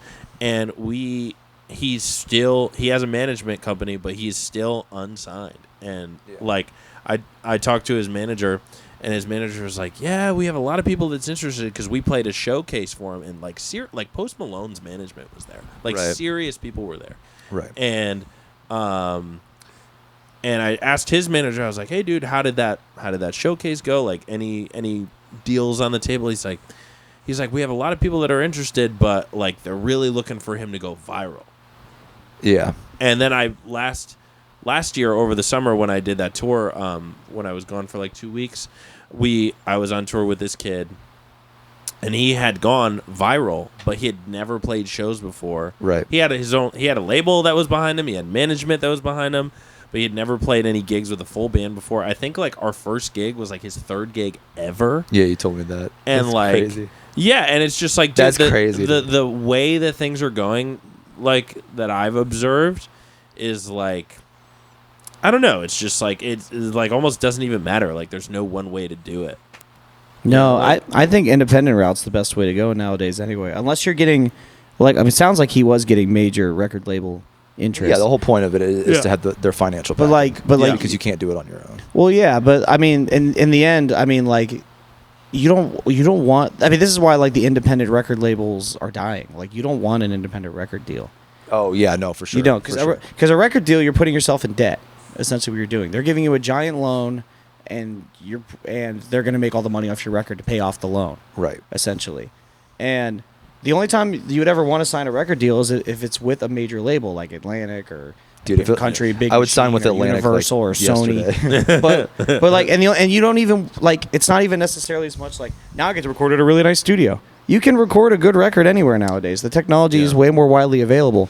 Back in the day, you needed a record deal to sign to work at a decent studio because it was so much more expensive and way less accessible. Well, I don't think than it is. Your issue is the No, quality of my recordings issue at is all. financial backing. That is the entire Well, issue. yeah, and it helps, but I mean, like you would want a major record deal because of the the dearth of connections, their contacts. the dearth of the dearth. It's a word. Is it okay? Dearth is a word. It means a lot. Oh, okay. Yes, The girth? Steve. Read a book. What about your The girth of connection. the Yeah, dude, the girthy girth But of no, the connection. but like, because like they're gonna have access to everyone that could help you with your career. Yeah. You like if you go to or you go to William Morris, you're like, I got a record deal with Atlantic. William Morris is gonna be a lot more interested in booking for you. Sure. And I'm sure because the record label is depending on you to make money on their record. I'm sure they have great marketing and PR connections, and they to major outlets and things like that. And I mean, the distribution as well is a big thing on a record. So yeah, like I don't even think you'd want a record. Like if you're blowing up and you're distributing your own stuff well enough, you don't fucking want a record deal. Jacob, I think. I mean, we're all talking about all this advice, and you're probably gonna walk in out of here and just be like, you know what? Fuck all that. I'm just gonna still keep. I'm just gonna jump off my house. I'm just gonna still keep doing what I think. I'm not feeling right. well. I should probably check my But, like- temperature. Wait, what is that? I said I'm not feeling well. I should go check my temperature. Yeah, in the butt. But Grab a Lizzie- carrot and check dude, my I temperature. think the people that I seem to, the people that I see that really seem to have cultivated real followings are for people who have grown a community around their stuff. Like even we were talking about that fucking guy who gives Pokemon cards away. Like he's just got a fan base of people that he's accumulated just because they like what he does. Like, and there's gonna be people out there that like what you do. Yeah, absolutely. And I think it's perhaps more important to appeal to the people that are going to like you and be devoted to your fan base and keep coming back rather than the people who are just getting more views, but they're I don't want to say they're empty views, but they're people who aren't going to continuously engage with your stuff. Well, the reason you push so hard on social media is because it's the most affordable way to get those little niches to find those people and without having to go out and do everything else. But I still plan to do everything else. But I was just trying to get as much of a following as I could with the online scene as possible. No, yeah, I'm not saying you should. But it's not the only it's not the only avenue. You're right. I do need to find the little pockets. I need to find those people. But again, you have to suck all their dicks and get into their cliques. Yeah. And it's also a way to playing live is just people whether they see a reel or something that and they like it and they start following because of that, they're gonna get you're gonna get more devoted people that give more shit when they actually see you in person. Yeah, that's also something I've sure. noticed about music since being in Nashville. First of all, there's so many country artists. I didn't realize growing up going to metal and punk shows, I was like, there's so many metal and punk bands. But I thought that it's was probably the least. but that's what I thought that was exclusive to metal and punk music. Yeah. But there's so many fucking country artists. I mean, I meet people I talk to musicians I know every day. They're like, yeah, I have this road gig with so and so is just another drop in this big country music bucket in Nashville. But Dude, you don't know John Thompson? And it's dude, yeah, exactly. But there's John Thompson. No, I don't know John.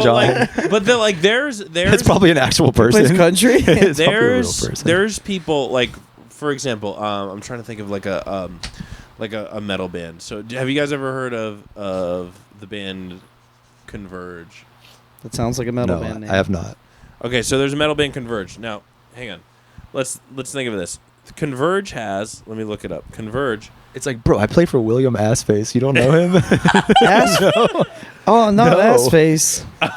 Bro, I play for Squilliam Fancy Son. Oh, no. Dude, but I feel like Squilliam Fancy Son could just drop me at any moment and find a new band. Okay, so Converge has 128,000 monthly listeners. Mm-hmm. Now let's look up random Nashville country artist who I won't name names, but just somebody that I know that somebody. We gotta start naming names. This Just person, dropping I know, we bombs. start dropping We gotta names. just start executing. No, this person, Elon Musk. dude, this person this country artist that I'm looking up, It's not somebody I've ever played for, but they have over 500,000 monthly listeners. So 400,000 more monthly listeners than Converge, who is a metal band with a loyal fan base. And they've been around since the mid-90s. Yeah. This person's a new artist. So, but like, this person has more monthly listeners, more plays on all their songs, probably period more plays. Yeah. And they guarantee you could not sell out a 500 cap room of people just there for them. I think it's you know also, what I mean? I think it also has to do with like the audience size as well. Metal's more niche than country is. Yeah. You know, you're not gonna turn on pop radio and hear. I just feel like the Converge. country and fan I don't base, expect it to be huge. I know it'll never be that big, but I'm just trying to compete in that scene. Why not? Well, it could be that big. If you know, you never know. But like I feel like country music is more vapid and not wishy-washy is not the right word. More, they're like more fair weather fans, I guess. Like, you know what I mean? Sure. Like in the same way that like, I don't know, like country artists that were huge in the 90s and we play their songs on Broadway and like the 22-year-old girl in the front doesn't know or care. Right. Like, but I feel like the like, let's say artist that I know you look up to, Polyphia, right? That's an artist that maybe that's not the same space. Yeah, no. That's not the same space that your music is trying to enter, but that's an artist that you Right. enjoy. Or even Bill Murray. Right. They have much more loyal, dedicated fan bases. Sure. You know, they might have less monthly listeners or less social media engagement, but they're able to be more sustainable based off of the dedication of their fan bases, who are going to keep coming back and doing things like buy merch, listen to their record over and over again, or you know, listen to their record 5 years from now. You know? Yeah. Instead of like, you know, whatever. I don't know. I think the answer, and to ease a lot of this like storm I have in my brain, is to probably not focus as much on the social media side of things right now. I should probably be focusing on building a live set. Maybe. Or just playing out in some way. But it's just, you know, I tried to play this music at Writers Rounds and it did not go well because like it's just not built for that. It's music first, I guess. You know? I mean, the only like real like showcase that seems to be open to genres other than country that I'm aware of is Bus Call. No, what's that one in the it's in that hotel. Fuck, I always forget the name. My friends have played there and they've, or at least, oh my god, it's got like a really cool background. It's got like maybe somebody should start one. What? Start a rock one? Yeah, maybe you could start one. Well, I have that idea, shit, and what's it I called? still really want to do the drummer DJ thing. I did like a brainstorm where I threw all my ideas. Dude, on a spreadsheet. if you ever have an idea and you be on like, my phone I right would now. be more than happy to like help you get your ideas. Well, I'm hoping, you know, now that I've unofficially I started my own business, I mean, maybe I can branch into events as well, but because I have a couple, That'd be sick. I think I have a couple good ideas for some. like I would love to dip my toes into the like non-playing side of music and just get more involved in different stuff. But like, also, but like, dude, yeah, I mean, dude, I think Jacob, like, I mean, we keep. Well, actually, I lied. I just thought of. Doesn't the Basement do a lot of that stuff? I feel like I yes, see. they do. You I can feel like see I all see types of music at the Basement. I feel like I see people like. You could get on a random bill at the Basement. I feel like I see local rock bands playing the Basement like all the time. Serious people play the Basement too. Like I know Tom Bukovac, the session player, he played a gig with somebody at the Basement like recently. Yeah. There's some artists I follow that are coming through there. I mean that girl, Laura, her band Floater. I feel like they play there all the time. Yeah, they're a rock band, dude. Like, we keep tossing around all these ideas and this advice, but Jacob, I'm gonna give you the advice that. No, I'm gonna. The most accurate it. temperature when you show. Yeah, when you show them on. Dude, I just think you should follow your heart. I know. I think you Gay. should just. I know. Yeah. Gay. All right, dude. No, okay, so I'm gonna say what my friend did. About 4 years ago, I was conflicted on what I should do about this girl. And 4 years ago, I'm also What you should do on this girl. Well, no, but my friend said, Steve, if you follow wanna pee your on her, heart, just you gay pee on her." retard. Damn, So I'm gonna give you that same advice. Jacob. Follow my heart. my Damn gay girl, retard. your temperature seems high. Maybe I should put this thermometer. Yeah.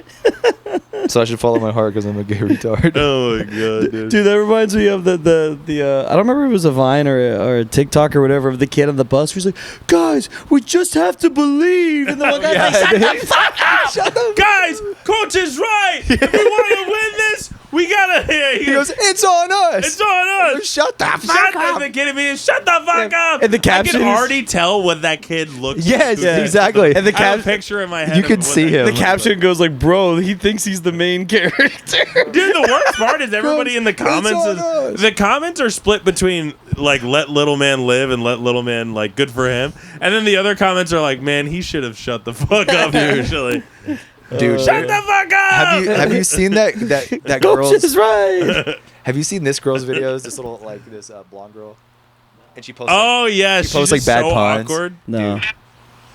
Why did the hockey puck go to therapy?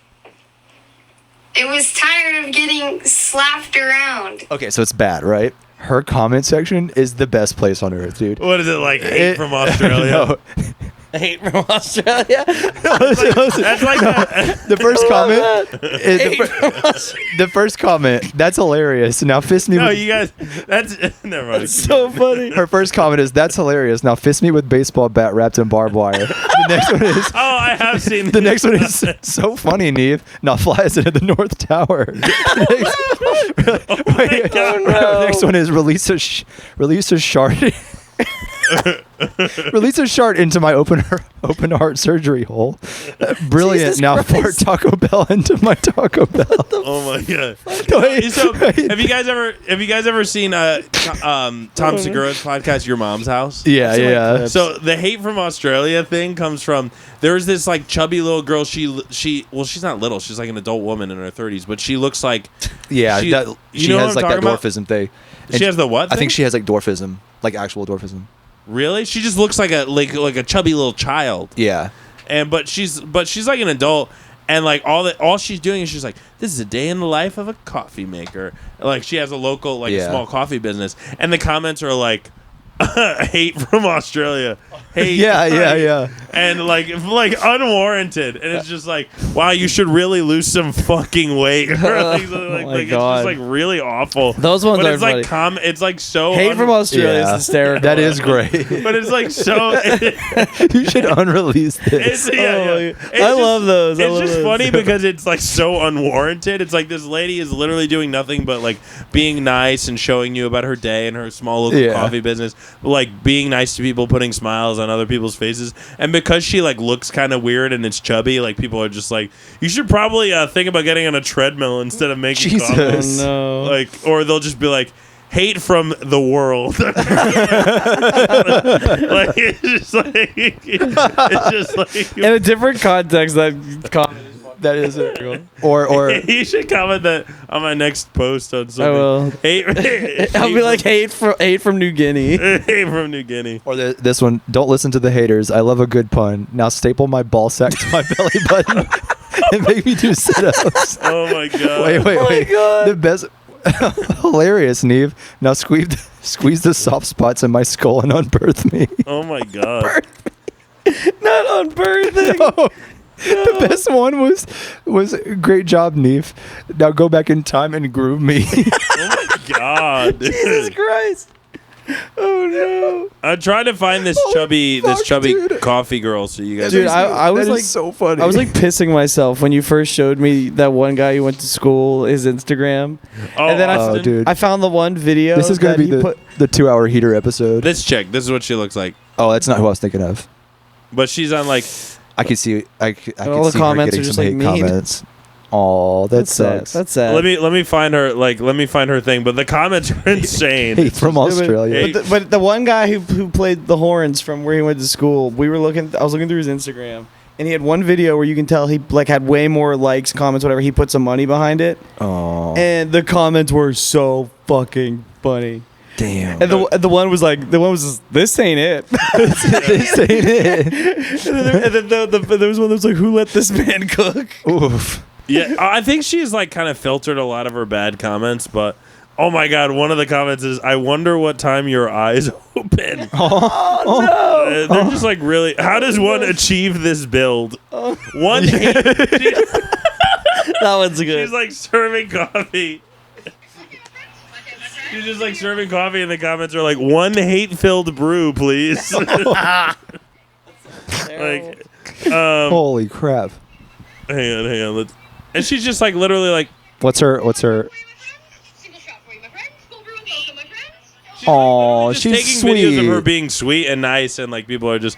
Her Instagram account right now is called CC Unsilenced. Her name is Caitlin Campbell, and she's already been made famous. Like, she already had a following, but like she was made even more famous by Tom Segura because he would Right. just laugh at how ridiculously hateful for no reason her comments are. Damn. And he even went on her podcast once, I think. She even went on his podcast once, but yeah, but the comments are hate from your blood pressure. Oh no. Oh my god, like it's just like so. Yeah. One person comments, "Been a while." Hate from Minnesota. Been a while. Damn. Like just like How do these people develop such a Oh my God, that's a her hateful father. following? Whoa. Oh, dude. He's Hi- what's his name from Sonic? dude, His he's name- big. He's literally Big Chungus. I was literally That's thinking his Big name is Rick. Chungus. No, he's Big That's Rick. Big Rick. No, he's the doctor from Sonic, like the evil. He looks like villain. Dr. Robotnik. Eggman? Dr. Yeah, he looks Robotnik. like Dr. Eggman. Dude, I think this is her father. Big Rick. He Wait. appears to be her father. That was so funny when we read that thing with Lizzie, and the whole time I'm just like, oh fuck, dude, Lizzie's getting rizzed up by Big Rick. Oh my god. What? Wait, what were we Dude, at? people come in we were all at that, shapes we were and at that sizes. You bullshit gotta love rooftop them equally. party thing that Lizzie invited us to. You remember that? Oh, It was yeah. like a 90s party, and there was like one dude like with an aux cord playing Barely playing some, 90s some music. 90s music. What? And it said it was Was like I an not ice there? cream thing, and there was like no fucking ice cream. It was an ice cream social. That's what it was. Yeah, but there wasn't any Oh, ice I cream. didn't go to Dude, that. that's the facade that is fucking Nashville, dude. Well, yeah, I know Lizzie's trying Here's to get this into hip, the cool new thing. yeah, this the pop-up event industry, and like This pop-up. you gotta go event. through a lot of that. I know. It sucks, but I mean, we were there, and like How long has this video been going, by the way? This is an Oh, hour wow. 40 at this point, but Wow. that gives us enough content because Oh, I'll for probably sure. cut out a little bit Yeah. of talking But- shit about people. But there was this like this short dude. Not really. I'm not listening to this again. Talking to Lizzie, and I went to Uh-huh. Jacob, and I was like, dude, Lizzie's gonna rizz up like Big Rick. Big Rick. Oh yeah, he was like he looked like no one else in the building. He was like wearing shorts He looked older. and he was wearing like sandals. yeah, he looked looked- like he was like He looked like he literally didn't give a fuck. he looked like he was like Steve Buscemi in that meme where like he's like in high school and he's way older than everybody. He's like, "What's up, my fellow kids?" Yeah, yeah. That's awesome. I actually like that guy a lot. Like dude. I kept calling him. You're Big, like, yeah, dude, I love it when you hit on my girlfriend. I kept calling him. I don't think he was hitting on her. I kept calling him Big Rick. Big Rick. Like, go ahead, bro. Oh, I do remember that. I remember you guys went to that. I was on the road. Now that I Yeah, remember. but then we went to the bar at the bar like 'cause it was on the roof of this hotel, and then we drank at the bar on the ground floor. That's right. And he came down. I was like, "Oh fuck, Big Rick's back." Big Rick's here. I was That's late for my awesome. gig that night because of that. Yep. I didn't. Dude, speaking couldn't of, get out I in might be a time. little boy and grab some ice cream from the gas station. Oh, Like a yeah? Ben and Jerry's. I or like the way something. you said that. Well, what? What kind I'm gonna of be a little boy. what kind of ice cream? What kind of ice cream do you get? I don't know. Whatever's available. I guess there's not much. There's not much that I don't Get you a like, Choco Taco. Ooh, that's They don't make Didn't those- they stop making them? Yeah, they don't make those. Dude, you know what Damn, my I forgot go-to? about Like, that. if I get a gas station ice cream, my go-to is the strawberry shortcake popsicle. You know what I'm talking about? He doesn't eat the popsicle. He just uses the stick. He For uses my- it as my a butt. thermometer. Yeah, I use it as a thermometer. Yeah. Sometimes you got to cool down the core. You have the tongue depressor like when you do that. Yeah, but I put it in my butt first. But it's the sphincter depressor for him. Nice. Yeah. That's pretty good. Yeah, dude, the sphincter depressor. Probably feel Yeah. good on the hemorrhoids. No, Yeah, it would. I'm not the one with hemorrhoids. Stick you a popsicle freak. up there. No, it would not feel good on. So those. apparently you can have some on like at the this is disgusting at the edge, but also like up inside your body. Yeah. Like, Well, they I've can never be had them. further up. I've never had them up in my body. What? Well, you wouldn't be able to see it. It would Yeah. just be like I think it would just be really That hard sounds to go to the horrible. bathroom. I think I'd kill myself. Yeah, that's I awful. think I did in my life. That's fucking terrible. Hemorrhoids are the worst. So they How suck. bad do they You hurt? poor What does it thing. feel like? They're pretty bad. What does And it feel like? And they bleed. They're gross. Are they just like lesions on your butthole? They're No, it's just like it. like pimples almost. It just like grows. It's like a rash, kind of. Oh my God. Yeah. Have you ever seen like a monk sucks. like a monkey's ass? Like it looks kind Oh, of like yeah. it looks like the balloon knot isn't really knotted. Yeah. That's kind of what it looks like. Ew. it And you sucks. have those on your butt? I get them pretty regularly. They suck. It happens to a lot of people. Yeah. Don't they have cream for it though? Yeah, I told you Preparation H. I used to have to shove a little Preparation H thing on my ass. But now I have wipes. This is great content. But now I have wipes that have it on You should, it. when you clip this into small clips, you need to clip Yeah. that. Oh yeah, We're sponsored by Preparation H. dude, fuck yeah. Preparation H should sponsor this. Pay me like 20,000 an episode to just say I rub Preparation H on my hemorrhoids. Yeah, there's like a cutaway like, hey guys, my ass hurts. Guys, does your ass ever hurt? Oh man, it's like for South Park with Chipotle Way.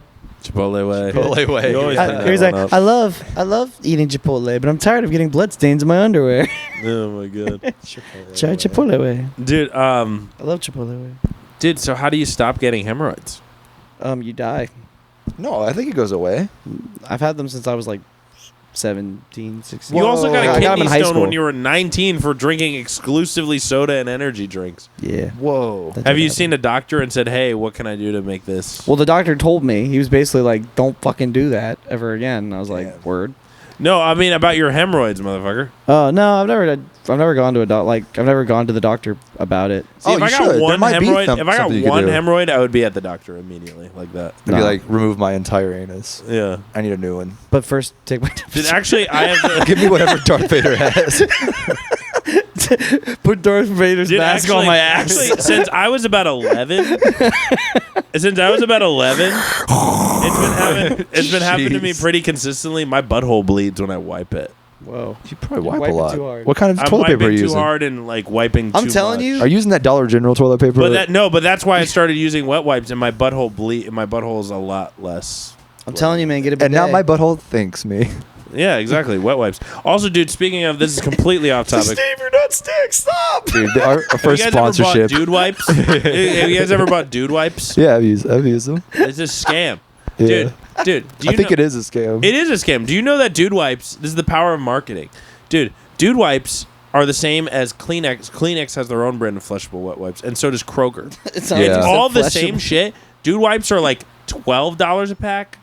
Kleenex brand is like $8 and Kroger is like $5, and it's all the same thing. Well, that might not be that it's a scam. It might be that because it's a smaller company, they don't have the resources to make it as cheap as possible, which is no, why it's like, about their marketing, because they're like, we are the dude wipes, and like people will buy it because they're like, I'm a dude, I wipe my butt, but I don't want to be gay when I wipe my girl butt. bought me these because she says my butthole was Yeah, disgusting. so she bought me these dude wipes because I'm a dude. So I wouldn't feel insecure about having a this is super- disgusting asshole. Yeah. and I won't feel gay for using wet butt wipes. So now I'm dude wipes. Dude, I don't use Kroger brand. I'm a dude. Yeah, See, exactly. when you said flushable wipes, it sounded like to me you said fleshable wipes, and I was like, what the fuck is a fleshable? Dude, wipe? also speaking Also, of, I this think is random. flushable wipes aren't flushable. Dude, I'm pretty this is sure. no, they're terrible. For I'm the pretty sure most environment. people will tell you not to. They're use terrible them. for the Dude, environment. this is so random, but this will be a Bidet. good, like, possible clip if you clip this out, dude. So I had to explain to my mom a couple nights ago while I was playing Mario Kart. I was playing Mario Kart and I was on the phone with my mom, and I had to explain to my mom what the human centipede was. Whoa. Why'd you do that? Because we were talking, because my mom, she's been like, oh, I've been trying to like watch some new shows, or I've been checking out some new shows. So you suggested No, I did not suggest human centipede. Hey, Mom, No, but here, I got hear a me out. zinger for Hear you me out, hear on me out. Wednesday Oh night. my God. So hear me out. Whoever So my wants mom Downton said Abbey, somebody it's at nothing work like that. suggested she watch Squid Game. And my mom was like, oh my God, Squid Game, it's so fucked up, like blah, blah, blah. Yeah. I can't believe people think of this stuff. And I was like, yeah, Mom, there's Does a she lot like of crazy it? shit out there. I was like human centipede. And she's like, what's that? Why would you even say that? Why would you even say that Why to would her? you even say that? Yeah, I don't know. But I basically had to explain to my mom what human centipede was, and she goes, "Oh my God." But my mom, like, she like started watching. I've never seen Squid Game, but she like started watching Squid Game, and she It's said, good. She said she had to stop because she was like, it's like too. It's I heavy. think it's pretty It's too much graphic for her. and heavy. Yeah. Yeah. I would never. I'm a pussy, so I can't watch shit like that. So you haven't seen Human Centipede? No, I haven't seen. It's no. terrible. It's like it's course just like I've never- I've it's like a definitely- bad movie. No, it's like not it's like good. it's not even that like gross. Like there are a couple scenes that are like it's just a badly made movie. Yeah, it just feels like the shit. second one though is way. Is that the one worse. with the prison? Yeah. Or is that the third one? Because I So- did see that. Because they had a one. good budget, so they made it really. Well, no, gross. the He second said one is number about. two, but- Of motherfuckers. course, I've never seen Human Centipede, but I've also never seen Squid Game. Yeah, well, It's not the same thing. No, No, I know it's not the same thing. No, the second Human Centipede is way more graphic. I didn't. This is I didn't. definitely getting I clipped didn't- out. I didn't You have finish to it. clip this out and like make it Dude, like a TikTok. There's or a scene. short. I think if it's in the second one where they're like the warden is like a sicko in this prison. Is that the one or is that like a third one? It might be the third one because the second one, the one I saw, was there was a guy who was like a security guard in like a parking garage, and he was he was a fan of the movie. Like the premise of the second one is like he loved the first movie and Awesome. made a really fucked up his own version. I think it had Oh my 12 God. people on it or something crazy like that. Oh. Yeah, it's But these aren't smut films. These are like real. No, dude, the They one might as well This be. one, I think The second one, I at guess it was least. the third one. I was just watching it as a joke with somebody, and like, But they're like real Hollywood productions, and like people aren't actually. well, the first doing- one's not. dude, like the warden puts this guy up against a wall in the jail. It's like a prisoner. Yeah. And he turns him around and pulls his pants down, and it shows like everything. It shows his butthole and balls, and then he takes a knife and slices open his bag Yeah. and takes his balls out. And that's in What like the the first. fuck? That's in like the first 15 minutes of the movie. Why would you see like that's? Why I don't literally watch turned this that shit off. I was like, this is insane. That's why I don't watch Yeah. shit like that. No, This is for your John Wayne like Gacy's. I think I have like a pretty high tolerance for like gore and shit. That's but, ridiculous. But even like I like said like 20-ish minutes into the second one, I turned it off. I was just like, this is Yeah, This it's this is just not a good time. it's too But much, like- and the but quality like- is so bad that it like feels like shit. But like what I'm asking is somebody didn't actually have their ball sack sliced open, right? no, Oh, okay. that's illegal. Can you imagine that? No, but there are movies out there where and they like they Well, get- there was those are a called smut films, right? Well, yeah, but that's yeah Or snuff films. no, but snuff those are literally illegal. Yeah, like those movies are. those tho- movies are legal to make. Yeah. Yeah. I mean, yeah, fucked up. I mean, you could try, but No, why? I could try. You cut said down we your could other try. Anyway, we were almost at 2 hours. We don't have to keep going. You wanna I think that's clock enough. it in? Probably enough I'm content. gonna clock it in. Thanks for tuning in to Boof Boys. Thanks for tuning in. Please don't call this Boof Boys. We've gone through a lot of names. Call it Thermometer Boys. Thermometer Yeah. boys. And if you sign up with the Patreon, we'll take Steve's temperature on tape. oh yeah. Oh my god, that would be a snuff. And we'll film. barely blur it out something. Bye. Yeah, it won't be his butt though.